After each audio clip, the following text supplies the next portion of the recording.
আপকি আদালতে আম আদমি পার্টির নেতা কুমার বিশ্বাসের ওপর অভিযোগ হলো যে ইনি পদ এবং ক্ষমতার লোভী। কুমার, আপনার পার্টির লোকজন বলছেন, তাদের অভিযোগ এই বলে আপনি পার্টিতে এসেছিলেন যে আমার জন্য কিছুই চাই না, চেয়ার চাই না, পদ চাই না, না সিএম অথবা না পিএম, কিন্তু রাজ্যসভার ওপর রেগে গেলেন না পাওয়ার জন্য। আমি এটাও বলে আসিনি যে 12 বছরের সংঘর্ষ আর 7 বছরের সংঘর্ষের শেষ ফলাফল 30 দিন আগে কংগ্রেস থেকে আসা অজগর ছাপ গুপ্তাবাবুকে দিয়ে দেওয়া হোক, আমি এটাও বলিনি। আর দ্বিতীয় কথা হলো যে যখন প্রথমবার সরকার থেকে ইস্তফা দিয়েছিলাম তখন 19 জন বিধায়কের সমর্থন নিয়ে কেন্দ্রে যে রাজত্ব সেটা আমার দোরগোড়ায় ছিল। মুখ্যমন্ত্রী এটা অনেকবারই বলেছেন।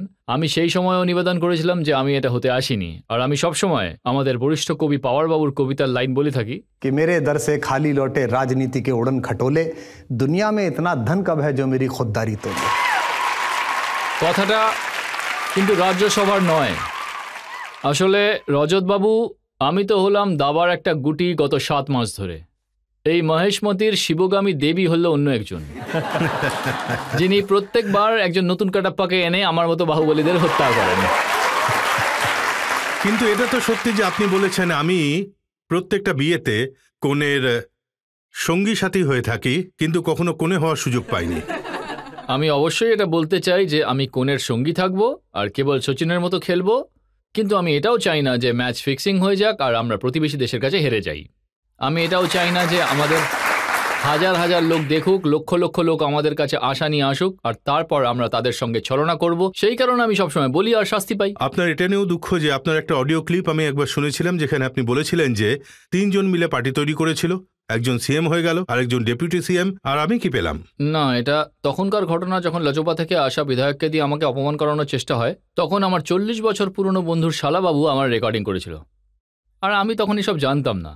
আমি আজও যখন বাইরে বলি ভেতরে বলি তখন খোলাখুলি রেকর্ডিং হয়। আমি এসব কিছুই জানতাম না, কিন্তু আমি বলেছিলাম আমার অপমান কেবলমাত্র এই কারণেই সম্ভব যে এই রাজত্ব যে কর্মকর্তারা একজোট করে দিয়েছে তার শিখরে অভিষিক্ত হয়ে আছে। এর মধ্যে যদি না থাকতে তাহলে কি আমার এত অপমান হতো? আর আমার এই যন্ত্রণাটা ন্যায্য ছিল। আমি আশা করব এবং চেষ্টা করব যে আগামী সময় আমার খুবই ঘনিষ্ঠ যারা আমার সুখ দুঃখে আমার সঙ্গে থাকে তাদের সাথে কথা বলার সময় আমি সতর্ক থাকব। আর আমি এটা চিন্তা করব যে তারা আমার কথাগুলো রেকর্ড করবে না তো। আমি আজ পর্যন্ত এরকম কাজ করিনি আর করবো না। দেখুন, এখন তো আপনার রেকর্ডিং চলছে, পাবলিকের সামনেই হচ্ছে, গোটা দুনিয়া দেখছে আপনাকে। এবার এটা একটু বলুন যে আপনাকে রাজ্যসভায় পাঠানো হয়নি, আপনার দোষটা কি ছিল? मेरे लहजे में जी हुजूर न था, इससे ज्यादा मेरा कसूर न था।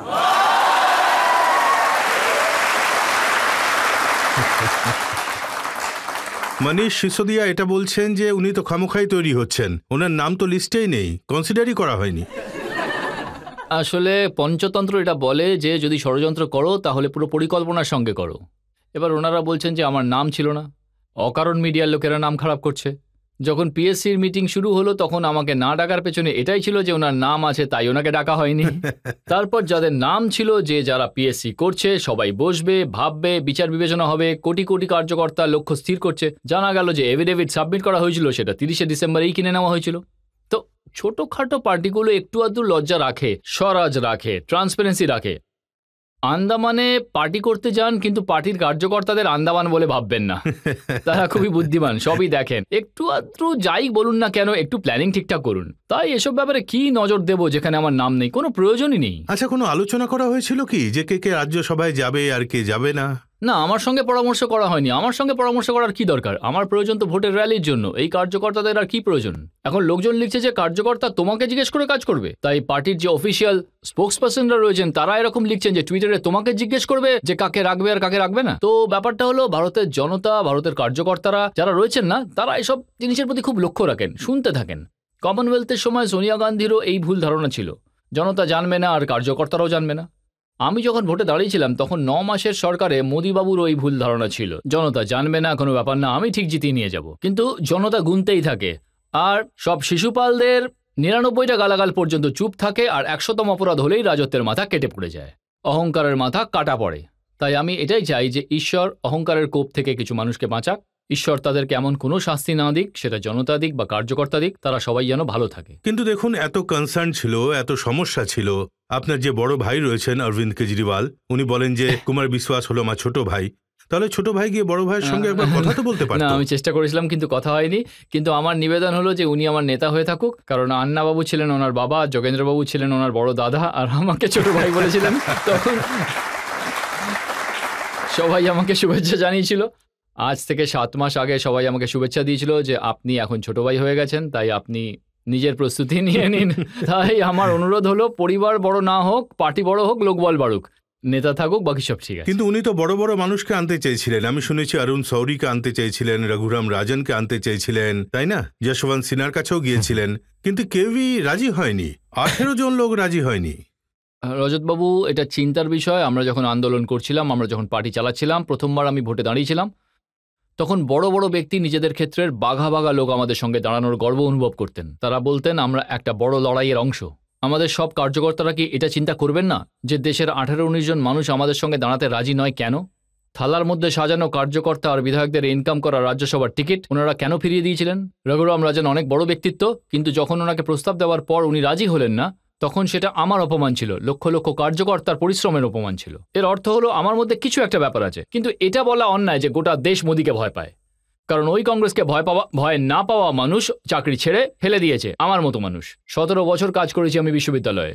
একদিন টিভির প্রোগ্রামে কংগ্রেসের দিগ্বিজয় সিং আমাকে বলল, কলেজ কতদিন গেছো? আমি বললাম যাই না, এই নিন ধরুন ইস্তফা, কাল থেকে শুধু আপনাকেই দেখবো। 1 সেকেন্ডের মধ্যে চাকরি ছেড়ে দিয়েছিলাম। এমন হাজার হাজার লোক চাকরি ছেড়ে দিয়েছে।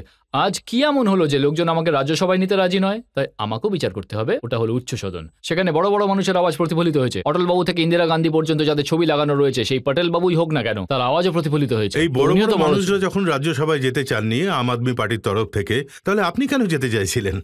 না, আমি তো দেখুন, আমি যেতে চেয়েছিলাম, এই কথাটা আমি কখনোই লুকোইনি। এটা খুবই ফালতু ধরনের একটা রাজনীতি। আপনি কি রাজ্যসভায় যেতে চান? না, পার্টি যা ডিসাইড করবে। আমি তো একজন কার্যকর্তা। কেমন কার্যকর্তা রে ভাই? আপনার মনে হয় যে দিগ্বিজয় সিং আপনাকে আলোচনা করার জন্য ডাকছেন, যে এসো আলোচনা করি, তখন আপনি বলছেন আমার বদলে কুমার যাবে। সন্দীপ দীক্ষিত আপনাকে আলোচনা করার জন্য ডাকছে, আপনি বলছেন আমি যাবো না, আমার তরফ থেকে কুমার যাবে। চ্যানেলের সম্পাদক আপনাকে ডেকে পাঠাচ্ছে যে সোজাসুজি আলোচনা করবো, আপনি বলছেন আমি না, কুমার আসছে আলোচনা করতে। এখন যখন ভেতরে আলোচনা করার মতো কেউ নেই, তখন এই যে গুপ্ত আছে আলোচনা কর, এটা কি ধরনের কায়দা রে ভাই? শুভ কাজে যে কোনো কার্যকর্তা যদি সেখানে থাকে, আর আমার দুঃখ এই নিয়ে যে আশুতোষের মতো বড় সাংবাদিক সম্পাদক যিনি ভালো কথা বলেন, তিনিও যান। অসম্মতি থাকতেই পারে, আমি আমার অসম্মতি জানিয়েছিলাম, আর উনি আমার অসম্মতি জানার প্রয়োজন মনেও করেননি। একটা লোকতান্ত্রিক প্রক্রিয়া আছে, সেখানে তো ডাকতে পারতেন। সেটার জন্য হয়তো আমার দরকার পড়েনি। তাই কার্যকর্তারাও দেখছে, দেশও দেখছে, এটা তো কখনো শেষ হবে না। কারোর যদি ভ্রম হয় যে পৃথিবী তার সঙ্গে যাবে, সেটা তো সম্ভব নয়। আর রাজনীতি তো পূর্ণকালীন কাজই নয়। কিন্তু অরবিন্দ কেজরিওয়াল যখন এমএলএ বেছে নিয়েছিলেন, উনি বলেছিলেন যে আমি বেছে বেছে হিরে নিয়ে এসেছি। তাহলে রাজ্যসভার জন্য যে দুটো হিরে এনেছিলেন, একজন হলেন এনডি গুপ্তা, একজন তো অনেক বড় সড়ো হিরে। তো এই এনডি গুপ্তাজি যিনি আছেন, তার সম্পর্কে পড়েছিলাম, তখন জানতে পারলাম যে উনি আম আদমি পার্টির অরবিন্দ কেজরিওয়ালের ইনকাম ট্যাক্সের সমস্ত কিছু হ্যান্ডেল করেন, তাই জন্য উনি খুবই প্রভাবিত এনার ওপর।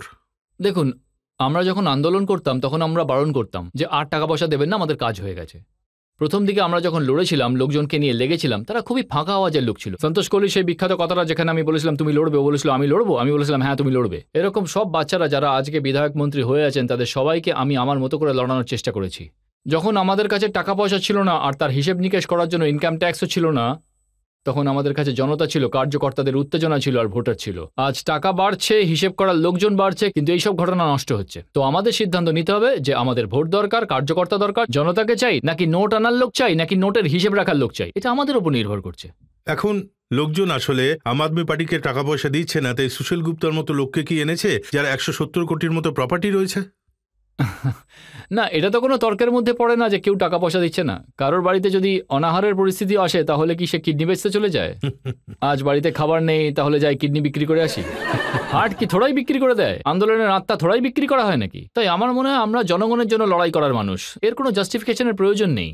কিন্তু উনি জাস্টিফিকেশন দিয়েছেন, উনি বলেছেন অনেকগুলো চ্যারিটেবল এডুকেশনাল ইনস্টিটিউশন চালান, শিক্ষার ক্ষেত্রে অনেকগুলো কল্যাণমূলক কাজ করেন। আমিও তার সঙ্গে সঙ্গে খোঁজ নিয়েছি যে এত মহান সমাজসেবীর থেকে আমি এত দূরে থাকলাম কি করে এতদিন ধরে। তারপর আমি জানতে পারলাম যে ওনারা কিছু প্রাইভেট স্কুল চালান, যেখানে লাখ লাখ টাকা ফিজ আছে, ডলারে ফিজ, ইউরোতে ফিজ। আর মনীশবাবু বললেন যে উনি 15,000 ছেলে মেয়েকে পড়াশোনা করাচ্ছেন। একদিকে তো আমরা দিল্লি সরকারের এটা বলি যে প্রাইভেট স্কুলগুলো লোকসান করছে, প্রাইভেট হেলথ ইনস্টিটিউশন লোকসান করছে, আমরা এগুলোকে শেষ করে সরকারকে মজবুত করব। আর অন্যদিকে এমন ব্যক্তি আসছেন যিনি প্রাইভেট হাসপাতাল চালান, প্রাইভেট স্কুল চালান, পাবলিক স্কুল, বোর্ডিং স্কুল চালাচ্ছেন। আগে এটা তো সিদ্ধান্ত নাও যে এদিকে থাকবে না ওদিকে থাকবে, যাতে মানুষ কনফিউজ না হয় আর আপনাকেও কনফিউজ না দেখায়। এসব কথাগুলো হাস্যকর মনে হয়। দেখুন, যাদের এত জ্ঞানী গুণী মনে করা হয়, আমি দেখছিলাম যে মনীষ সিসোদিয়ার নাম পড়ছিলেন, তখন ওনাকে দেখে দেখে নাম পড়তে হচ্ছিল। তখন বিধায়কদের লোকজন জিজ্ঞেস করলো, সাংবাদিকরা জিজ্ঞেস করলো, বিধায়ক জানতোই না উনি কে। কিন্তু আপনার কি কখনো সৌভাগ্য হয়েছে দর্শন করার? না, আমি পেয়েছি একবার। সুশীল গুপ্তা বাবুর সঙ্গে আমার একবার দেখা হয়েছিল রাজনীতিতে। মতিনগর, যেখান থেকে উনি কংগ্রেসের বিধায়কের ভোটে দাঁড়িয়েছিলেন আমার বিরুদ্ধে, সেখানে আমি র্যালি করতে গিয়েছিলাম আমাদের প্রার্থী চন্দনা ম্যাডামের জন্য। টাকা পয়সা খুব একটা থাকতো না, আমরা তখন ছোট একটা মঞ্চ সাজিয়ে মাইক লাগিয়ে জোরে জোরে জনতার সামনে বক্তব্য রাখছিলাম। সামনে দিয়ে ওনার র্যালি যাচ্ছিল, রোড শো। আমার মনে আছে একটা দামি গাড়িতে ছিলেন উনি, আর উনি সেই রোগা চেহারা নিয়ে মাঝখানে দাঁড়িয়ে ভিক্টরির সংকেত দেখিয়ে উনি আমার দিকে অহংকারের চোখে তাকালেন এইভাবে। আমার হাতে তখন মাইক ছিল। এই ঘটনাটা আমার মনে আছে, কার্যকর্তারা আমাকে মনে করিয়ে দিয়েছিল, আমার মনে পড়েছিল। আমি বলেছিলাম, সুশীল গুপ্তা বাবু আপনি যাচ্ছেন, আমি জানি যে আপনি একজন হাজারো লক্ষ কোটি দামের মানুষ, দেখবেন এই আম আদমির দরিদ্রতার জোশ জিতবে আর আপনার টাকা হারবে। সুশীল গুপ্তা আজ আমাকে হারিয়ে দিলেন। আজ সুশীল গুপ্তা বাবুর মুখে সেই দিন যে হাসি ছিল যে ভাই লাল্লু লাল তুই যা করার করে নে, আর আমি কংগ্রেসকে শুভেচ্ছা জানাই। দেশের এত পুরনো পার্টি এমনি এমনি হয়নি। একজন এমএলএও যেতে পারেনি, কিন্তু নিজেদের একজন হেরে যাওয়া এমএলএ কে রাজ্যসভার সাংসদ বানিয়ে দিয়েছেন। মানে অসাধারণ ব্যাপার তো বটেই। মানে কংগ্রেসের কাছে আমাদের রাজনীতি তো শিখতেই হবে। কিন্তু আপনার সাপোর্টে একজন বিধায়কও কিছু বলল না, পিএসসির একজন মেম্বারও বলল না, কোনো বড় নেতা বলল না, যেটা অনেক বড় অন্যায় হলো কুমার বিশ্বাসের সাথে। আপনার কি মনে হয় না যে হস্তিনাপুরের রাজ সিংহাসনের সামনে যখন কুলবধূর বস্ত্রহরণ হচ্ছিল তখন পিতামহ ভীষ্ম কিছু বলেননি, গুরু দ্রোণাচার্য কিছু বলেননি, গুরু কৃপাচার্য কিছু বলেননি, মহর্ষি বিদুরও কিছু বলেননি? কিন্তু মহর্ষি ব্যাসের দণ্ডবিধান থেকে কেউ বাঁচেননি। কিন্তু গঙ্গাপুত্র ভীষ্মকেও মৃত্যুর জন্য ষড়সজ্জার উপর অপেক্ষা করতে হয়েছিল। তাই ইতিহাসে আন্দোলনের মধ্যে যে চুপ করে বসে থাকবে, ইতিহাসের কালখণ্ডের পাতায় তাকে ভীতু বলা হবে। আজ আমাদের সবাইকে সিদ্ধান্ত নিতে হবে যে আমরা বলবো কি বলবো না। আমার শর্ত হলো আমি বলবো, সত্যি হলে বলবো, লোকসান হলে হবে, এতে অসুবিধার কি আছে? এরকম পরিস্থিতিতে আপনার মধ্যে যে কবি রয়েছে সে কি বলছে? আমি তো এই বলবো যে सियासत में तेरा खोया या पाया हो नहीं सकता, तेरी शर्तों पे गायब या नुमाया हो नहीं सकता, भले साजिश से गहरे दफन मुझको कर भी दो, पर मैं सृजन का बीज हूं, मिट्टी में जाया हो नहीं सकता।